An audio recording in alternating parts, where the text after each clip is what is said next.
오늘은 주님 승천 대축일입니다. 주님 승천 대축일은 십자가상 죽음과 부활이라는 파스카 여정을 모두 마치신 그리스도께서 하늘에 계신 성부 오른편으로 승천하신 것을 기념하는 날입니다.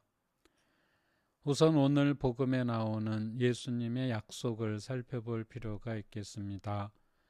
내가 세상 끝날까지 항상 너희와 함께 있겠다 하신 그리스도의 약속은 눈에 보이는 것만이 있다고 생각하는 현대인들에게 눈에 보이지 않더라도 존재하는 것이 있다는 점을 일깨워 줍니다.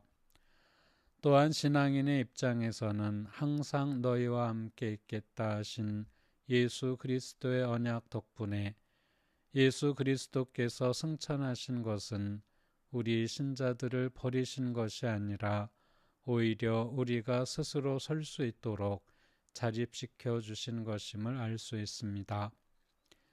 그리스도께서는 자신의 권능을 내세워 당신을 믿는 사람들을 노예처럼 다스리려 하신 것이 아니라 하느님께서 창조하실 때에 그 자유를 존중하셔서 우리 스스로 복음의 빛으로 복음을 살도록 하신 것입니다. 어떤 지식이든지 머릿속에 암기하고 있는 것만으로는 모자랍니다. 지식은 반드시 깨달음의 과정을 거쳐야 우리의 피가 되고 살이 되어 우리의 생활 속으로 파고듭니다.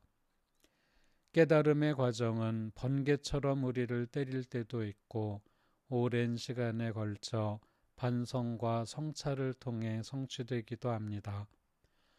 그러나 깨달음의 한 가지 조건은 준비가 되어 있어야 한다는 것입니다. 준비가 되어 있지 않을 때는 아무리 깨달음의 순간이 다가와도 그것을 알아채지 못합니다.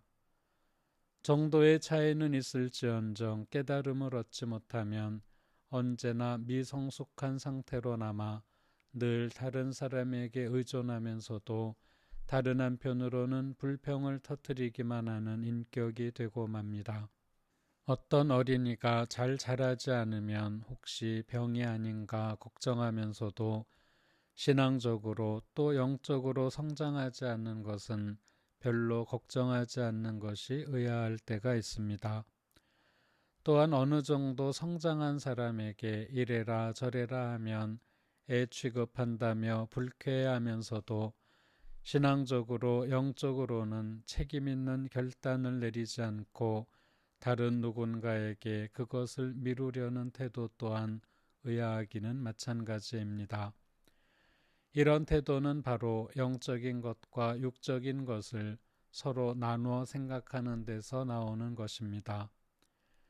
영적인 것이 따로 있고 육적인 것이 따로 있다고 생각하기 때문에 이 두 생활이 하나로 모아지지 않고 서로 겉도는 것입니다. 오늘 일독서에서 천사가 너희는 왜 하늘을 쳐다보고 서 있느냐 한 말은 오늘 우리에게 던지는 말씀 같습니다. 사실 복음의 길에 대해서는 우리에게 아주 충분히 알려져 있습니다. 성경의 내용이 부족해서 교회의 가르침이 너무나 모자라서 신앙생활을 하지 못하는 것이 아닙니다. 모든 성경의 내용은 사복음서로 집중되어 있고 우리는 성경의 단 한 구절만 가지고도 구원에 이를 수 있습니다. 중요한 것은 성경의 단 한 구절이라도 실천하려는 마음과 그 한 구절로도 우리가 구원에 이를 수 있다는 깨달음입니다. 하늘을 쳐다보고 서 있다는 것은 두 가지 관점에서 생각해 볼 수 있습니다. 첫째는 의존성입니다. 누가 내 신앙생활을 대신 안 해주려나 나는 이렇게 저렇게 하고 싶은데 누가 좀 그렇게 할 수 있게 해주었으면 하는 마음이 바로 신앙의 의존성입니다. 둘째는 세상에서 신앙을 실천하는 것에 대한 무관심입니다. 내가 살고 있는 바로 이곳이 그리스도의 부활을 증거해야 하는 곳인데 이 세상은 돌아보지 않고 하늘만 쳐다보고 있는 것입니다.